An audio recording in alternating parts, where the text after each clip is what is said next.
Bom dia a todos, meus amigos. Estamos começando agora o Minuto Tributário. Este quadro, como vocês sabem, que de minutos só tem o nome. Você que está assistindo com a gente todo dia, terça e quinta, comenta aqui, diz o que é que está achando. Você que está escutando a gente no Spotify, manda um recado para o pessoal da ITS, manda um recado para mim.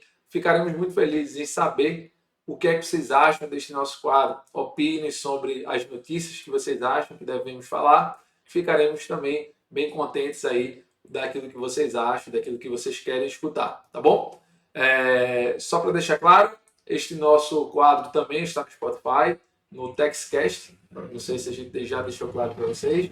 E vamos começar nesta quinta-feira, dia 20 de maio de 2021, falando sobre direito tributário, falando sobre PIS/COFINS neste início de tema. O tema que hoje está em voga é sobre a possibilidade das empresas virem a se creditar de gastos com fundos de promoção e até pode se expandir ali a gasto de taxas condominiais a fim de PIS e da COFINS, para tomar crédito de PIS/COFINS. O ponto importante dessa questão é que, quando se fala em crédito de PIS e da COFINS, a gente já discutiu isso no Minuto Tributário passado, você está falando das empresas que são optantes ali do lucro real.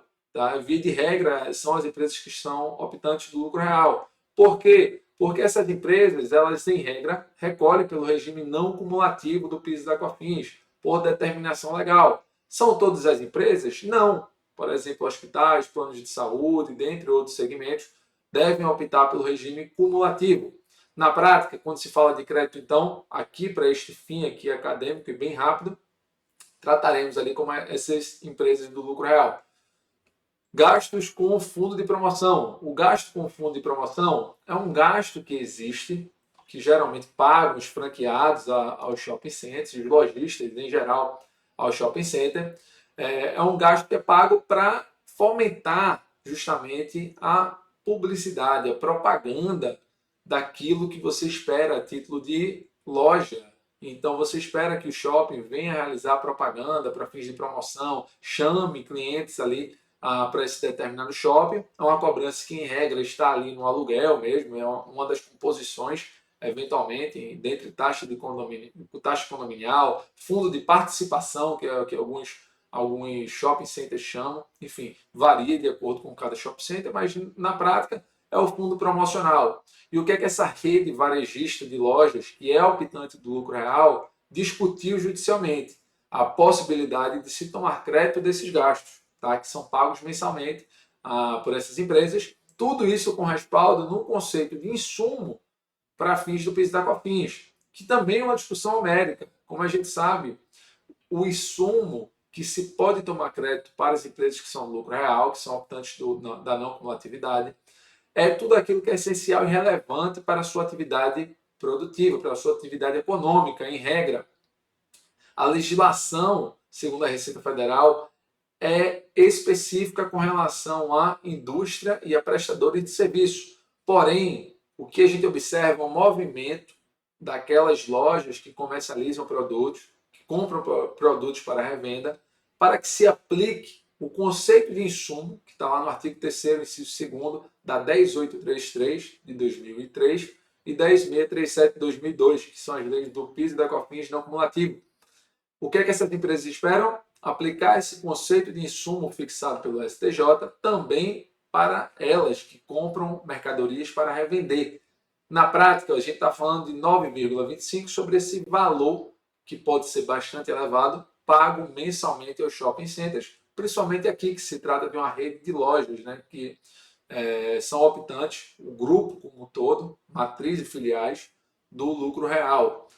Ponto importante a ressaltar é que nem todas as empresas de shopping center, em regra, vão ser optantes do lucro real. Muito pelo contrário. A regra, inclusive, é que essas empresas sejam optantes do Simples Nacional. É o que muita gente observa no dia a dia. Mas fiquem atentos, é uma discussão que foi além lá na Justiça Federal de São Paulo e foi sentenciada favoravelmente ao contribuinte e pode servir de leading case para vocês no dia a dia, se conhecerem aí empresas que possam se valer desta mesma discussão. Como eu já falei antes, essa discussão talvez ela pode ser um pouquinho alongada para taxas condominiais, enfim, a título de aluguel ou outras outras taxas que são pagas a shopping centers ou mesmo, eventualmente, a franquia.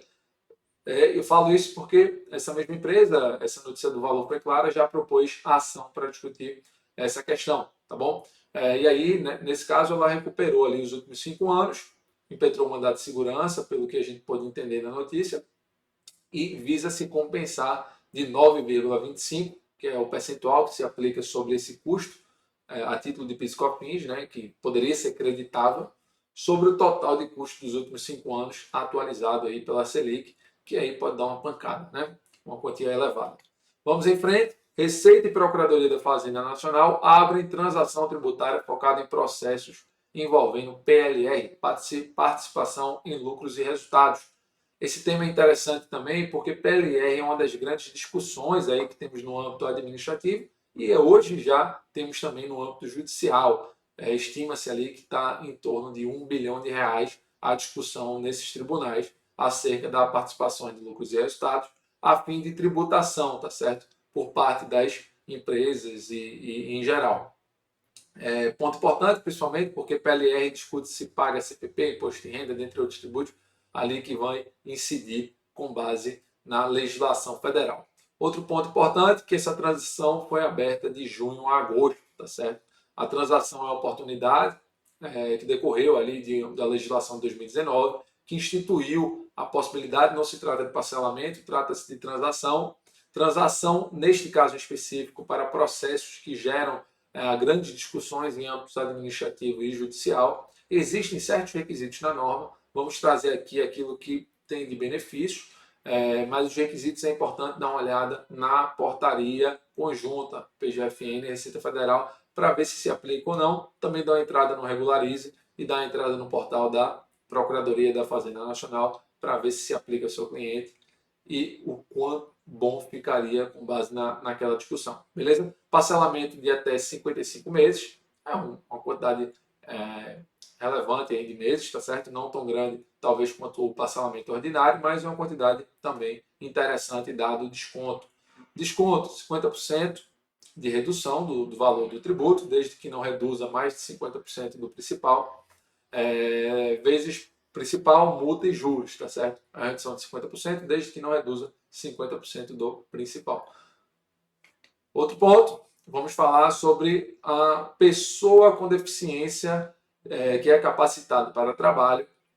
O STF julgou na data de ontem, salvo engano, que era possível, será possível doravante, daqui para frente, que se essas pessoas sejam incluídas como dependentes para fins de dedução do imposto de renda pessoa física. Na prática, a gente está falando de um dispositivo da Lei 9.250, se eu não me engano, o artigo 33, que ele é muito claro. Ele diz que as pessoas com deficiência que não trabalham, elas podem ser incluídas como dependentes. E aí o STF julga esse dispositivo, julga ele, vamos dizer assim, dá uma interpretação constitucional a esse dispositivo, no sentido de que, ainda que o deficiente venha a não trabalhar, esse deficiente ele pode ser incluído no rol de dependente, tá certo? Se ele é dependente, é claro, todas as rendas que ele ofere do trabalho serão somadas e acrescidas aos rendimentos tributáveis da parte que colocou como dependente, tá bom? Outro ponto importante dessa questão é que, enfim, independentemente de idade, ele já poderia ser incluído. E o último ponto importante dessa questão é acerca a partir de quando isso vai valer, né? Posso, Pedro, colocar na minha declaração de imposto de renda? Veja, poder você pode. Há um risco da Receita Federal de colocar em malha e ou no futuro vir a fiscalizá-lo. Porém, talvez, dada a repercussão e dada se tratar de uma decisão em sede abstrata, ou seja, em sede de controle de constitucionalidade abstrato, por meio de ADIM, me parece ali que, eventualmente, mesmo que não tenha regulamento, você pode avaliar, sabendo do risco, colocar uma pessoa deficiência, uma pessoa que possui deficiência e que trabalhe no seu rol de dependentes, tá? É uma avaliação interna, não tem norma ainda que possibilite, mas vale a pena avaliar. Outro ponto importante, STF, inadimplência de cliente não afasta ICMS de operadores de telecomunicação. Aqui se trata um caso de uma empresa que presta serviço de telecomunicação, que é um dos fatos geradores do ICMS, tá? O ICMS serviço, no caso, sobre telecomunicação. E o que é que hoje se discute, né? O ICMS declarado e que não é pago, ele foi, como a gente sabe, Lucas, aqui eu vou fazer um pequeno recorte, tá? Assim, você recorta aí e faz a edição.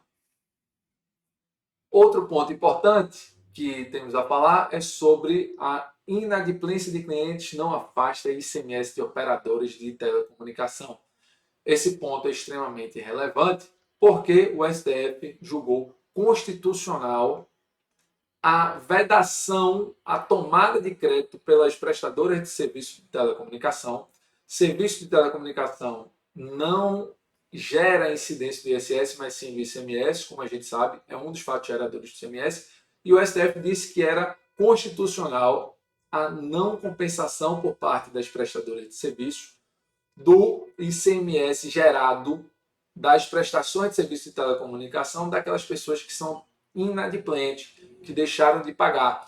Como a gente sabe, para fins de imposto de renda das empresas, se tem lá as possibilidades de credores, devedores com liquidação duvidosa, de você deduzir aquela quantia, aquela receita que você já tributou do seu imposto de renda, respeitado lá as regulamentações legais, dentre elas as previstas no regulamento de imposto de renda, tem lá as possibilidades. Nesse caso específico que eu falei, se trata de imposto de renda e CSLL, porém, quanto ao ICMS, o STF entendeu que isso aí se trata de um risco e um custo da empresa, que é ela que tem que tratar desse risco, ou seja, é o custo do empresário, é o custo do Brasil, é o custo da inadimplência. O contribuinte defendia que cobrar o ICMS, no caso, neste respectivo caso, geraria o confisco da empresa, tá? E o princípio da vedação ao confisco lhe daria aí um respaldo constitucional a evitar essa cobrança.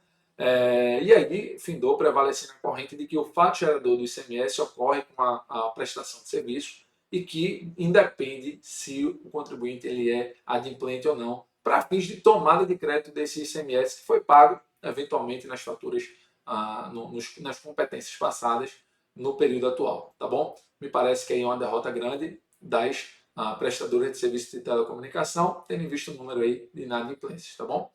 A maioria dos estados tem leis para caracterizar devedor quanto mais. Essa é a nossa notícia final. Porque é importante dizer que devedor quanto mais é um tema extremamente polêmico, tendo em vista a recente decisão do STF, no sentido de que declarar ICMS e não pagar, ou seja, eu declaro em DCTF que eu devo, em DCTF não, perdão, eu declaro em FD ICMS que eu devo ICMS, porém não pago a guia, eu digo que devo, não nego, pago quando puder, eu posso ser condenado por crime contra a ordem tributária, crime de apropriação indébita, tá bom? De tributo. E aí, neste caso, o STF declarou isso, porém fez uma ressalva, desde que se trate de devedor quanto mais. Como não se tem hoje um conceito legal, federal, uma lei nacional acerca do que é devedor quanto mais, os estados passaram a deliberar, cada um de acordo com o que acha, o que era devedor quanto mais. Tá? E a partir do momento que os estados fazem isso, a gente tem uma interpretação no estado de São Paulo, que é aquele contribuinte que deve 6 meses, em um lapso de período de 12 meses, 6 meses sendo eles concomitantes ou não. Tá? No estado de Santa Catarina são 8, se não me engano. E aí vai variando de estado para estado, a gente não tem aquela unificação, tá bom? Isso gera um pouco ali de insegurança aos contribuintes, principalmente a grandes empresas, que têm ali filiais em vários estados, isso é um problema. E o ideal aqui neste caso é que surja uma legislação nacional, por meio de lei complementar, a fim de regulamentar isso para todos os estados e evitar aí que existam vários conceitos de devedores contumazes.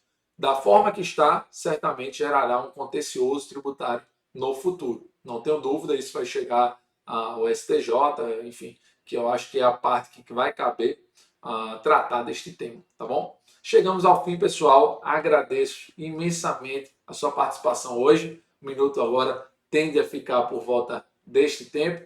e um bom finzinho de semana para você. Um forte abraço, tá?